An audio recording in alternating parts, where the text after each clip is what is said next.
দেখো যে কোনো বিজোড় সংখ্যাকে যখন আমরা 5 দিয়ে গুণ করবো, 8 4 3 7 ইন্টু 5, এটা একটা বিজোড় সংখ্যা। বিজোড় সংখ্যা যখন 5 দিয়ে গুণ করবো, তার নিয়ম হচ্ছে প্রথমে লাস্ট ডিজিট থেকে 1 মাইনাস করবো। মাইনাস করার পর আমাদের সংখ্যাটা দাঁড়ায় 8 4 3 6। এরপর এই সংখ্যাকে আমরা অর্ধেক করবো। অর্ধেক করলে হচ্ছে 4 2 1 8 দিয়ে ডান দিকে একটা 5 বসিয়ে দিলে আমাদের গুণ কমপ্লিট।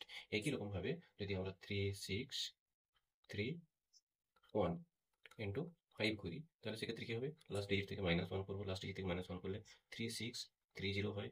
এরপর এই সংখ্যার অর্ধেক করবো, 1 8 1 5 দিয়ে লাস্টে ডান দিকে একটা 5 লিখে দিলে আমাদের গুণ কমপ্লিট। একই রকম ভাবে দেখো 95কে যদি আমরা 5 দিয়ে গুণ করি, তাহলে এখান থেকে -1 করবো। -1 করলে হয় আমাদের 94। 94 এর অর্ধেক করবো। 94 এর অর্ধেক করলে হয় আমাদের 2 4 8 47। 47 এর পর একটা 5 বসিয়ে গুণ হয়ে যায়। 95 ইন্টু 5, 5 5-এ 25-এর 5, 18 2, 5 9 45, 46 47, 475 475।